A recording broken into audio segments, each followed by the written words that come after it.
President Joe Biden's successor to become the country's 47th president, defeating Vice President Kamala Harris to earn a new 4-year term in the White House starting in January next year. In a tightly contested race, Trump secured at least 277 of the possible 538 electoral votes in Tuesday's election, giving him the necessary majority to become only the second U.S. leader to win non-consecutive terms since Grover Cleveland in the 1890s. A Republican success story also extended Tuesday to Congress, where the party won back a majority in the Senate with at least 52 of 100 seats. Control of the House of Representatives, which is currently held by Republicans, was not yet decided early Wednesday. Trump, at 78, the oldest elected U.S. presidential candidate, celebrated his victory in Florida before he thanked his supporters at a rally in the same state.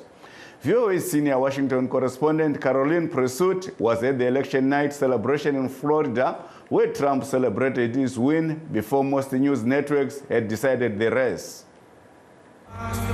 The next president of the United States is a familiar one. I want to thank the American people for the extraordinary honor of being elected your 47th president and your 45th president. Former President Donald Trump waited more than 7 hours after the polls closed on the East Coast to address his followers.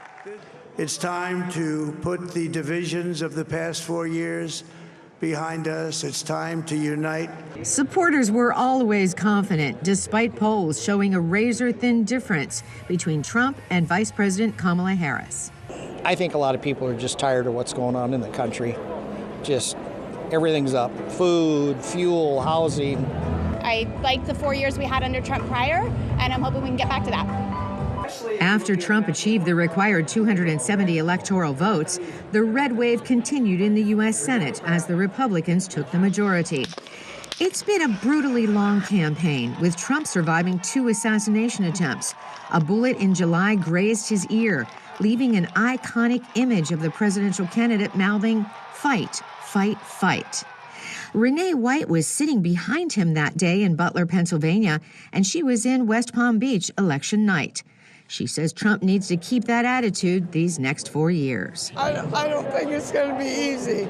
You have to keep fighting. It's almost as if this crowd knew their man would win from the very beginning.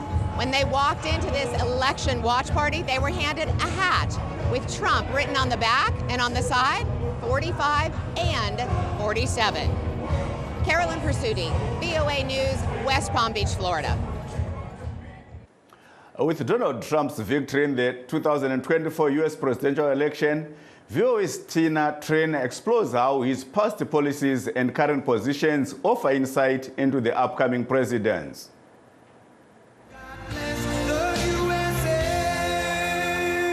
It's official. 78-year-old Donald J. Trump, the former U.S. president, will once again occupy the White House as President of the United States.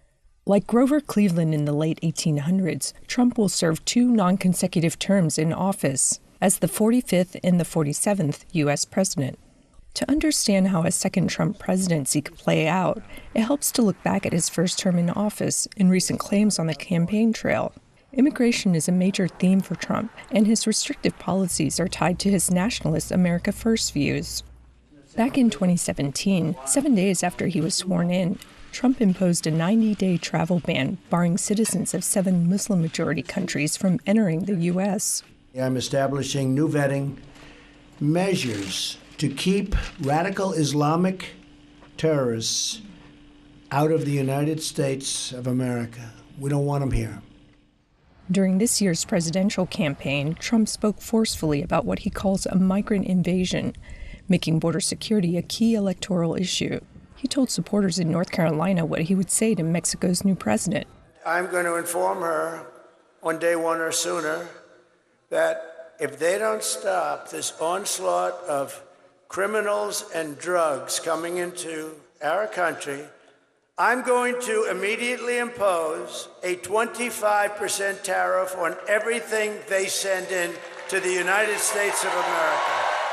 During his presidency, Trump imposed tariffs on Chinese imports and seems unlikely to change tactics this time around. They've really been hurting us. It's so ridiculous. They end up closing, everybody loses their job, then they make it in their country, and then they send it back to us with no tax, no nothing, and we lose it. We lose the company, we lose the jobs, we lose sort of everything, and it's so stupid. Trump pulled the U.S. out of the 2015 Paris Agreement, an international treaty tackling climate change, global warming, and greenhouse gas emissions. I was elected to represent the citizens of Pittsburgh, not Paris. Trump says his energy policy will focus on increased domestic oil production and a rollback of environmental regulations. We're going to, first day, first hour, we can do many things in the first, but first, we're going to drill, baby, drill. In his second term as president, Trump is promising a more protectionist and isolationist approach than the last 4 years of President Joe Biden. Tina Trin, VOA News, New York. Let's hear what some people said today about the outcome of the U.S. election.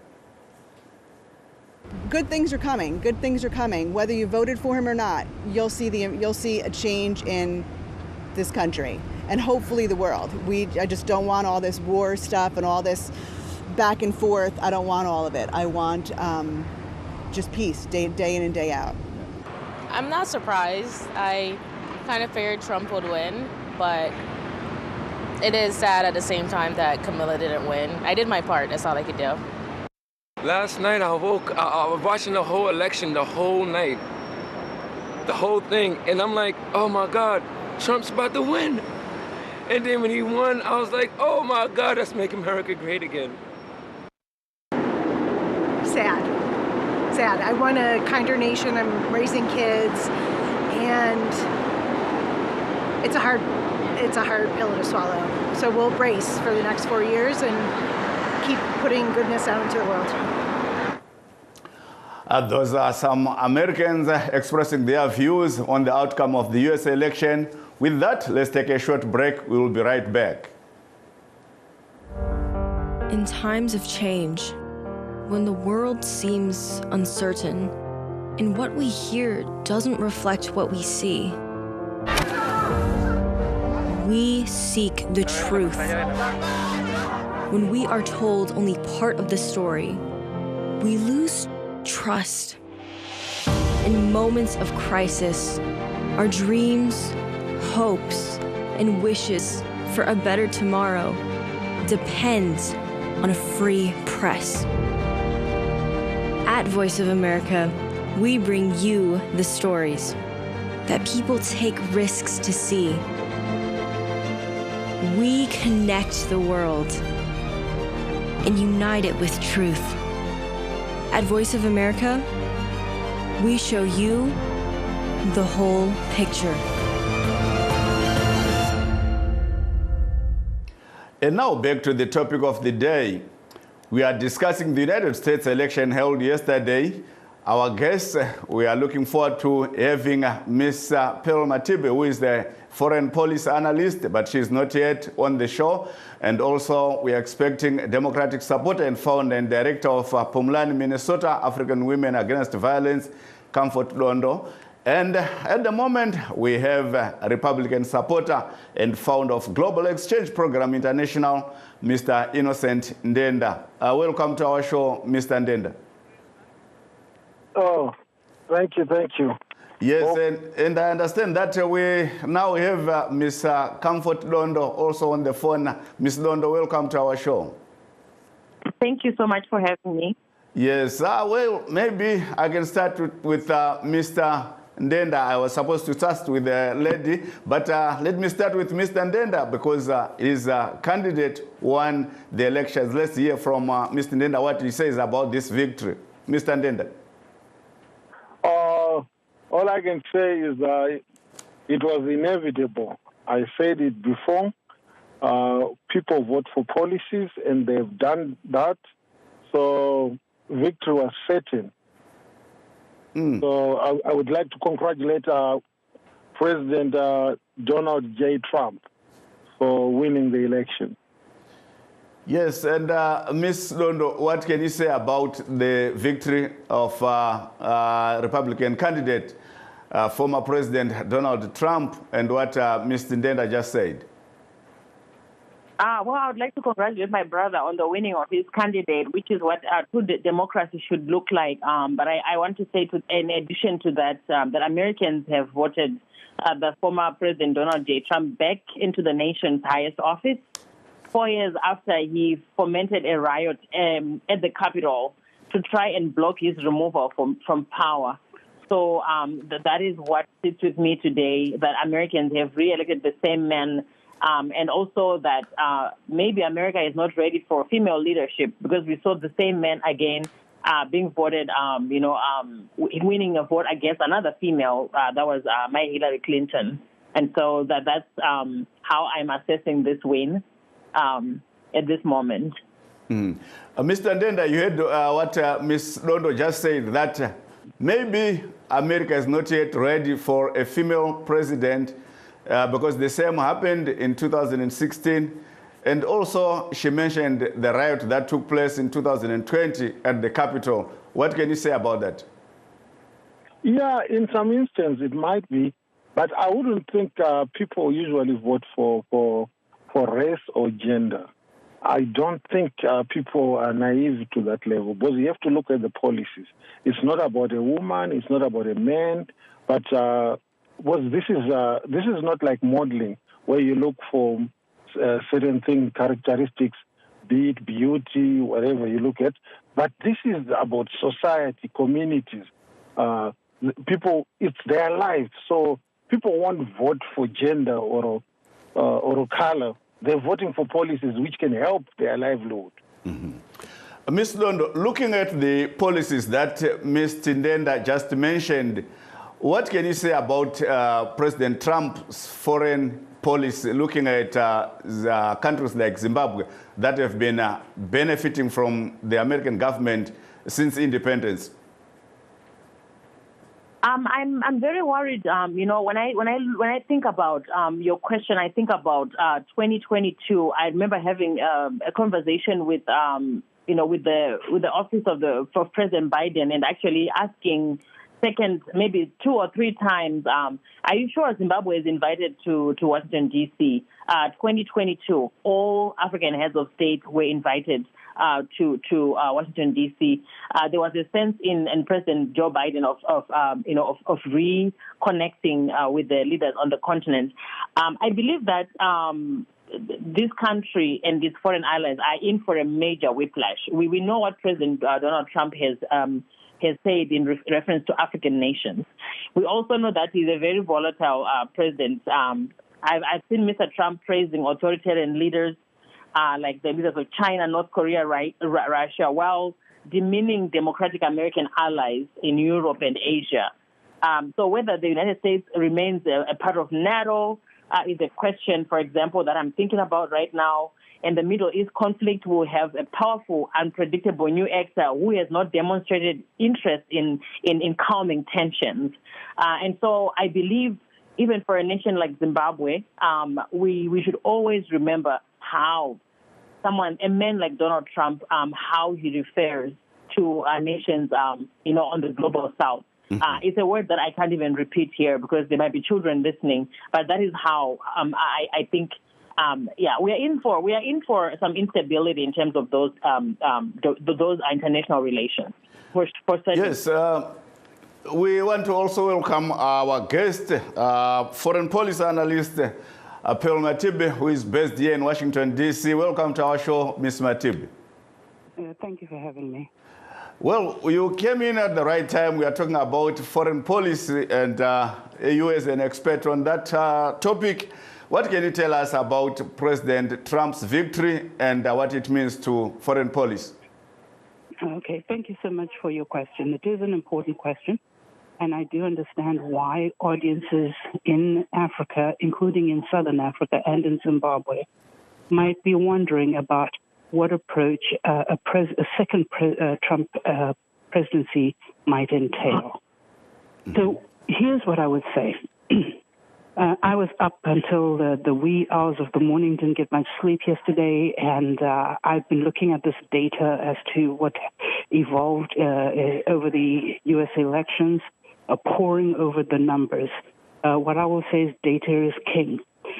When President Trump had his biggest rally, which is the National Convention in Milwaukee earlier in the year, in July, I went to his event personally. And I did speak to people who advise him, who work with him every day, to try to understand and get a picture about what was his campaign strategy. So the Republican Party and President Trump's campaign relied very, very heavily on data very, very early on. And I know this for sure because one of the people that I did speak to was Reince Priebus, who used to be President Trump's own chief of staff in the White House. So what you see evolved over these elections is that President Trump overperformed in many of his strongholds. The numbers counts in terms of ballots that he won in the last two elections in 2016 and in 2020, he surpassed many of those local jurisdictions over and over and over again throughout last night. And so one of the other things that he did was he edged into areas that, Kamala Harris might have taken. So in other words, in simple terms, President Trump expanded his base, deepened his base, so he has grown the Republican Party more than any other president in U.S. history. Yes. So no matter whether you like him or whether you don't like him, what he has achieved alone is historic. I wanted to throw a question and maybe get a quick response from you, Ms. Matibe, before I go to our other guests. What could have been the force behind that drive, looking at what he has achieved, what you just mentioned? Okay. So as you already know, right, that I work alongside my White House colleagues, my White House correspondent. Reince Priebus used to be President Trump's chief of staff. I spoke to him in July. I was with the campaign, followed the campaign throughout the year. They were relying on data. They were able to even tell you what their voters eat, what they drive, what they like, what they don't like. So the data is what they relied on as they planned their campaign. You heard President Trump go really sort of negative comments and things of that nature. That's because his base really adores President Trump. They love President Trump. Key issues were the economy, even though they might have felt that maybe he was making negative comments. To them, the eggs that they buy, the fuel that they put in their car, the groceries that they need to go and buy, that economic and inflation, they felt that they trust him more than they trust President Biden. President Biden's approval rating right now was 40%. President Trump's approval rating right now was 48%. 48% was more than he was ever approved while he was president. Thank you, Ms. People Matibe. like him more now than even when he was in office. Thank you so much. I'll come back to you, Ms. Matibe. Let me go to Ms. Dondo. Ms. Dondo, you heard what Ms. Matibe just mentioned, that people voted for what they think is right for them, food, fuel, and all that. Most people are complaining that things are expensive in the stores, wherever you go. What do you say about that? Looking at what the Biden administration, that also was part of Kamala Harris, was bringing or giving to Americans. I would absolutely agree with. I would absolutely agree with the last panelist. You know, when I look at, for example, when I look at some of the blue states and how they shifted, right? New York moved 13 points towards Donald Trump. Virginia shifted about 6 points in his direction. And then Ohio really, really surprised me, where he won by about 11 points. 3 more points compared to 2020. I think if I'm to honestly reflect on what maybe my political party didn't do well, if you look at examples of certain big issues, like the way Mr. Trump's campaign they really batted big on things like anti-transgender advertisements. which is a very sensitive topic for folks, sometimes both Republican and Democrats who are in the middle. And while they were going with all these ads, for example, the Democratic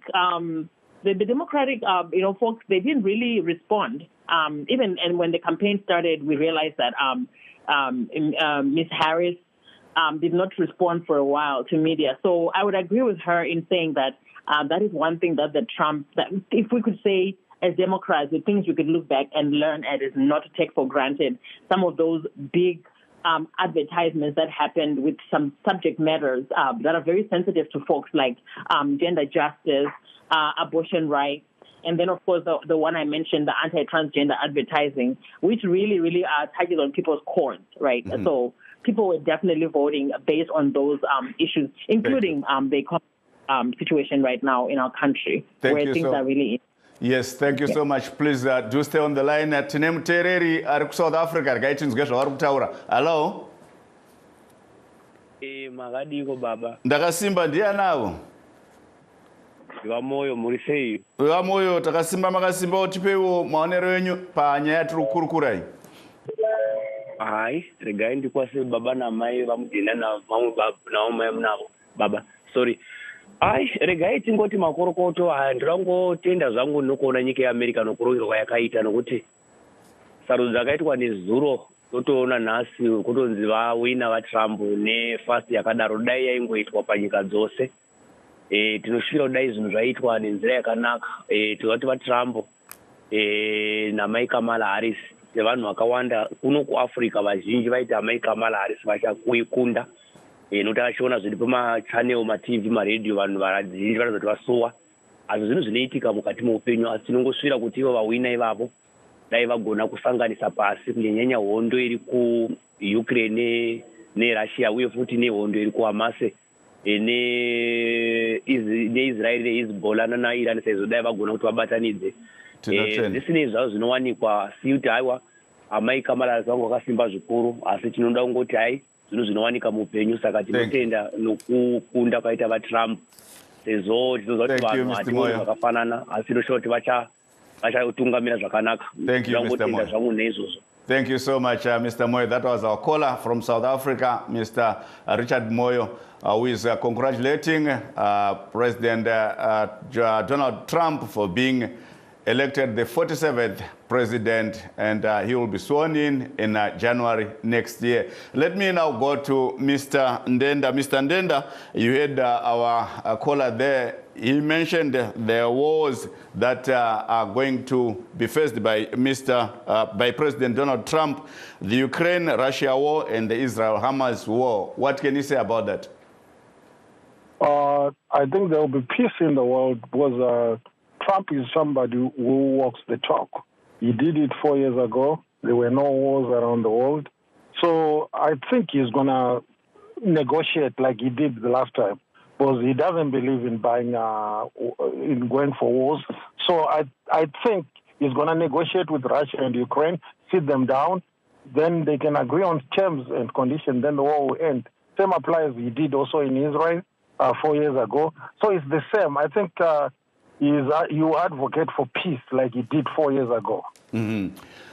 Tinzwe kuna muzvare dondo kuti munoti muzvare dondo nenyaya yekuti vaTrump pavachapinda muofisi vanenge vachitarisana nehondo mbiri idzo, hondo yeUkraine neRussia nehondo yeIsrael neHamas nemamwe mapoka ari kurwisana neIsrael.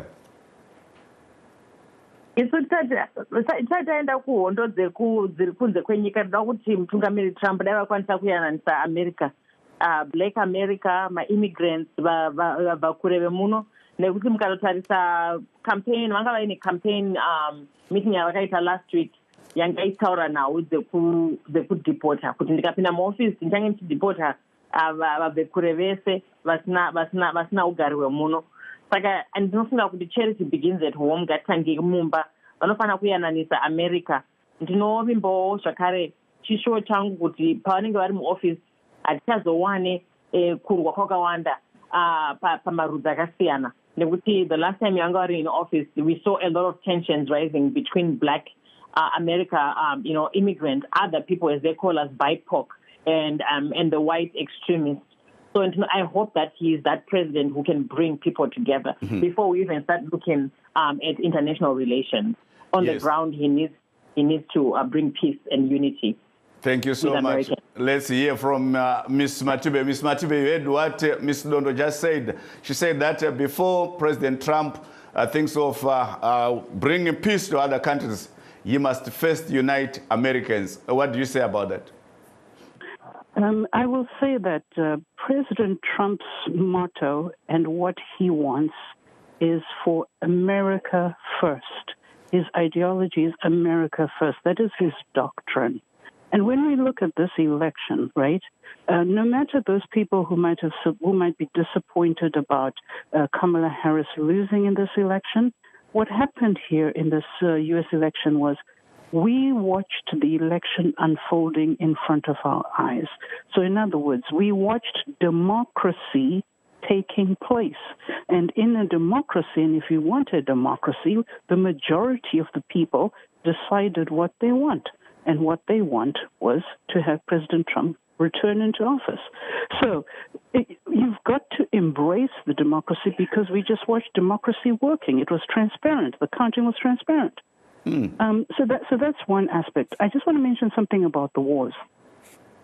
President Trump, if you recall, had made these Abraham Accords agreements with Israel.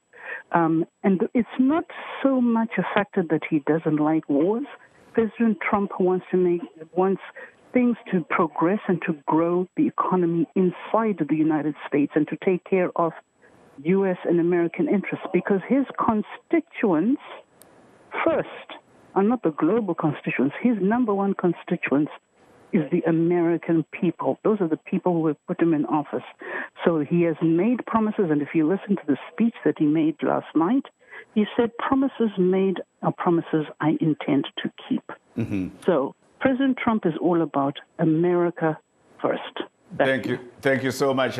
Let me go to Mr. Ndenda. Vandenda, munoona here vaTrump vachizadzisa vimbiso dzese dzavakapa nguva yekutsvaga rutsigiro nokuti unoona vakavimbisa zvakawanda vachiti chekutanga chavachaita kuona kuti vanenge vakapinda munyika yeAmerica zvisiri pamutemo vadzoserwa vachizozadzisa zvimwe sezvi. Munoona here vachizadzisa zvose izvi? For sure, he will. Though, because the other thing, the advantage here, right, and they're going to win a Senate. So some of the decisions are not going to be hard for him to implement. Was one a Senate also. So I think it will work for his advantage also to implement many policies, NEMA laws. Ms. Londo, are we going to see some Democrats working together with Republicans to build America and be on the front as what President Trump always advocates for, America first? Who's on the call? I would say America would be the place where we must learn about true democracy. As you asked me at the beginning of this conversation, despite the fact that I'm not of the Republican Party, we still congratulate and amicably in peace try to still work together. I believe it is doable. Thank you so much. Yes. Yes, thank you so much. Time is not on our side. That brings us to the end of our show. Would like to take this opportunity to say thank you to our guest, foreign policy specialist, Pearl Matibe, here in Washington, D.C., a Democratic member, that's Comfort Dondo in Minnesota, and Republican supporter, Innocent Ndenda in Texas. This is Jonga Kandemiri saying goodbye.